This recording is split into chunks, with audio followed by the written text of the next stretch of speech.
پھر مجھے تم یہ بتاؤ کہ آخر آگے تم نے سوچا کیا ہے؟ جس پر جہانگیر کہتا ہے کہ بھائی صاحب کو آنے دو، ان سے کچھ بات کرتا ہوں۔ ستارہ سوال پر سوال کرتی رہتی ہے کہ کیا بات کرتے ہو؟ اب جہانگیر تو ستارہ کے مزید سوالات سے اریٹیٹ ہو کر جواب دیتا ہے کہ کچھ بزنس وغیرہ کے اسٹارٹ کی بات کرتا ہوں، کیونکہ وہی کچھ اچھا مشورہ دے سکیں گے۔ ستارہ پھر شروع ہو جاتی ہے کہ آخر تم کون سا بزنس کرو گے؟ اب جس پر جہانگیر کو تو بہت ہی غصہ آ جاتا ہے کہ ایک تو تمہاری وجہ سے مجھے اتنی ٹینشن ہو رہی ہے، اگر میں اکیلا وہاں سے بھاگا ہوتا نا تو کہیں بھی رہ سکتا تھا، اور اوپر سے تمہارے یہ پولیس والوں کی طرح سے سوالات مجھے عاجز کر چکے ہیں۔ ستارہ جہانگیر سے کہتی ہے کہ تم میرے ساتھ اس طرح سے بات کیسے کر سکتے ہو؟ تم بھول گئے ہو کہ تم نے ہی تو مجھے گھر سے بھاگنے کا مشورہ دیا تھا۔ اب یہاں جہانگیر بھی ستارہ سے کہتا ہے کہ میں نے تمہیں صرف گھر سے بھاگنے کا اور مال لوٹنے کا مشورہ دیا تھا، میں تو سوچ بھی نہیں سکتا تھا کہ تم کسی کی جان بھی لے سکتی ہو۔ اب ستارہ کو تو شرمندگی ہوتی ہے جہانگیر کے سامنے، لیکن پھر بھی ڈٹائی سے کہتی ہے کہ اپنے شوہر کو زہر بھی میں نے تمہاری محبت میں ہی دیا تھا،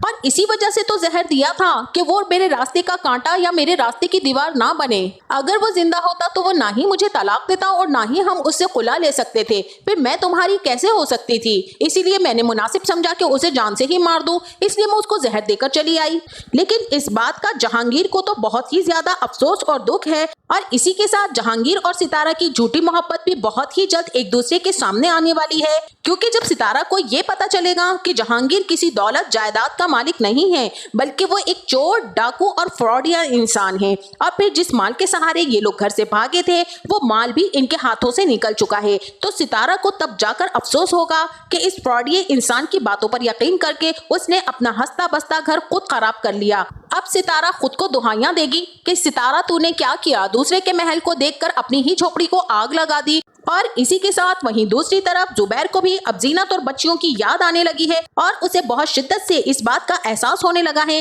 کہ میں نے اپنی ماں بہنوں کی باتوں میں آ کر اور بیٹے کی لالچ کی وجہ سے ستارہ جیسی عورت سے شادی کی، اور اپنی نیک سیرت بیوی کی قدر ہی نہیں کی، اپنی بچیوں کو ان کا حق تک نہیں دے سکا، نہ ہی میں ایک اچھا باپ بن سکا اور نہ ہی میں ایک اچھا شوہر بن سکا۔ تو اب جو میرے ساتھ ہوا ہے یہ سب اللہ کو ناراض کرنے کا نتیجہ ہے، اور گھر کے حالات بھی اس نہج پر پہنچ چکے ہیں کہ گھر میں راشن بالکل ختم ہو چکا ہے، زبیر کے علاج کے لیے دوائیوں کے لیے بھی پیسے نہیں ہیں، تو اماں وزیر کو بلواتی ہیں اور اسے کہتی ہیں اس مہینے کا منافع کہاں ہے، کیونکہ اب تو دکان پر تم کھڑے ہوتے ہو تو تمہیں ہی پتا ہونا چاہیے کہ ہر مہینے کا منافع تم نے میرے ہاتھ پر لا کر رکھنا ہے۔ جس پر وزیر کہتا ہے کہ اماں اس مہینے تو کوئی منافع ہوا ہی نہیں، تو اماں وزیر پر شک کرتی ہیں کہ پھر سارے پیسے آخر کہاں جا رہے ہیں، جس پر وزیر بتا دیتا ہے کہ دکان تو بالکل خالی ہو چکی ہے اور نیا مال ڈلوانے کے لیے بھی پیسے نہیں ہیں، تو منافع کیا خاک ہوگا۔ اماں تو رونا دھونا مچا دیتی ہیں کہ آخر ہمارے ساتھ یہ سب کچھ کیوں ہو رہا ہے،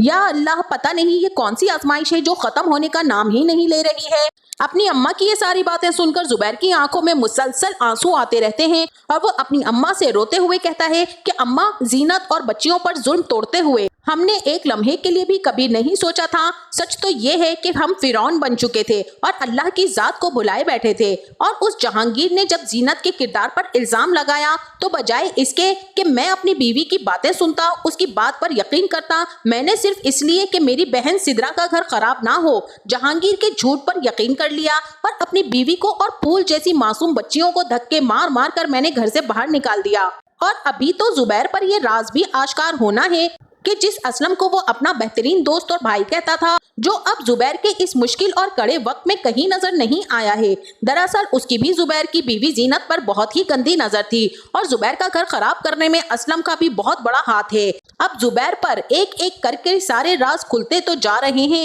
اور یقیناً اب وہ زینت سے معافی مانگنے کا سوچے گا، جبکہ زینت جو ایک اچھی نیچر کی عورت ہے زبیر سے کہے گی کہ میں نے تمہیں معاف تو کیا، تمہارے سب گھر والوں کو بھی معاف کر دیا، جو بھی ظلم و ستم تم لوگوں نے مجھ پر کیے تھے، لیکن یہ رشتہ اب مزید نہیں رکھ سکتی ہوں، اسی لیے مجھے تم سے طلاق چاہیے، اور ساتھ ہی یہ بھی کہ تم نے میرے اوپر جو ظلم و ستم ڈھائے اور گھر سے نکالا تو ایک طرح سے تم نے مجھ پر احسان ہی کیا تھا، شاید میں اس گھر میں رہتی تو ساری زندگی تم لوگوں سے ذلیل ہوتی رہتی اور کبھی بھی یہ نہ سوچتی کہ مجھے اپنی بچیوں کو پالنے کے لیے اپنے پاؤں پہ کھڑا ہونا پڑے گا، لیکن اللہ کا بہت ہی بڑا احسان ہے کہ اس نے اس ذلت کے بعد مجھے اتنی عزت دی ہے، اور اس گھر کو چھوڑنے پر کوئی پچھتاوا نہیں ہے۔ تو ناظرین آپ کا اس بارے میں کیا خیال ہے؟ جیسا کہ زبیر اپنی کوتاہیوں پر اب شرمندہ ہے تو کیا ایسے شوہر کو معاف کر دینا چاہیے یا پھر اسے اس کی شرمندگی اور پچھتاوے کے ساتھ ہی ہمیشہ کے لیے چھوڑ دینا چاہیے؟ اس بارے میں ہمیں کامنٹ سیکشن میں اپنی رائے کا اظہار ضرور کیجیے گا۔